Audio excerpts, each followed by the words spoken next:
दोस्तों, मैं हूं आपकी होस्ट और आज हम बात करेंगे उस मर्दे हक की जिसने रिवायतों की जंजीरें तोड़कर इश्क की नई दास्तान लिखी। दोस्तों, पंजाबी जुबान के मशहूर अवामी शायर बाबा बुल्ले शाह, जिन्हें दुनिया बुल्ले शाह के नाम से जानती है, उनकी जिंदगी किसी दास्तान से कम नहीं।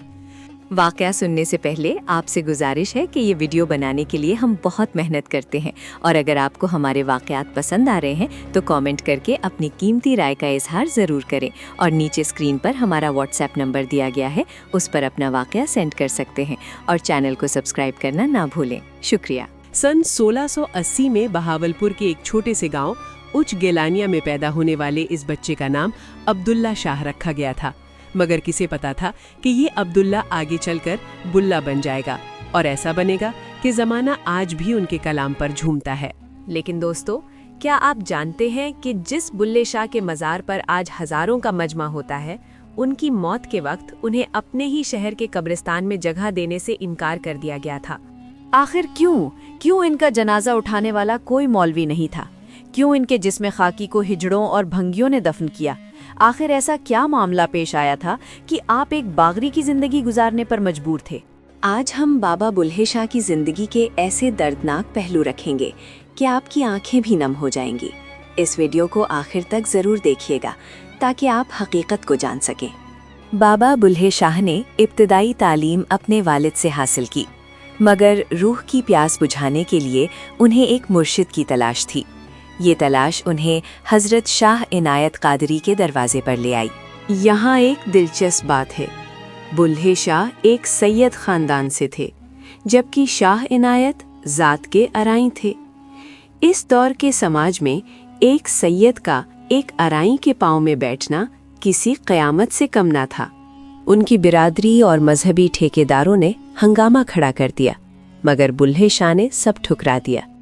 उन्होंने अपने सैयद होने के गुरूर को खाक में मिलाकर शाह इनायत को मुर्शिद मान लिया। दोस्तों, ये वो दौर था जब मुगल बादशाह औरंगजेब आलमगीर की हुकूमत थी। एक तरफ मजहबी जुनूनियत थी और दूसरी तरफ मसलहत। बुल्हे शाह को ये दिखावा पसंद नहीं था। वो हर किस्म के तासुब से पाक हो चुके थे। वो अक्सर हिजड़ों के साथ घुल मिल जाते, उनके साथ नाचना शुरू कर देते, यहाँ तक कि चौकों और चौराहों में भी उनके साथ रक्स करते। उनका खानदान कहता, बुल्हे तू हमारी बेइज्जती का बायस बन रहा है, मगर बुल्हे शाह अपनी सरमस्ती में चलते चले जा रहे थे। एक बार का वाकया है, रमज़ान का महीना था। आपके कुछ मुरीद बाहर बैठकर खाना खा रहे थे। कुछ लोग आए और उन्हें पीटने लगे कि मुसलमान होकर रोज़ा नहीं रखते। जब उन लोगों ने बाबा बुल्हे शाह से पूछा कि तू कौन है, तो आपने खामोशी इख्तियार की। बाद में जब मुरीदों ने शिकायत की तो बुल्हे शाह ने एक बहुत गहरी बात कही। तुमने कहा हम मुसलमान हैं, इसलिए मार खाई। हम कुछ नहीं बने, इसलिए हमें किसी ने कुछ नहीं कहा। अफसोस कि इस अजीम सूफी की कदर उनके जीते जी नहीं की गई। सन 1757 में जब आपका विसाल हुआ तो कसूर के मुल्लाओं ने फतवा लगा दिया। उन पर कुफ्र का इल्ज़ाम लगाकर उनकी नमाज़े जनाजा पढ़ाने से इनकार कर दिया गया। यहाँ तक कहा गया कि जो उनका जनाजा पढ़ेगा उसका निकाह टूट जाएगा। ज़रा सोचिए दोस्तों, वो शख्स जिसने सारी उम्र इंसानियत से मोहब्बत की, उसके जनाजे के वक्त शहर के लोग पीछे हट गए।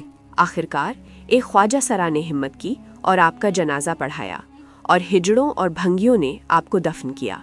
मगर दोस्तों, आज वक्त ने साबित कर दिया है कि हक क्या है। वो मुल्ला आज कहीं नहीं मिलेंगे, मगर बाबा बुल्ले शाह आज भी करोड़ों अकीदतमंदों के दिलों में जिंदा हैं।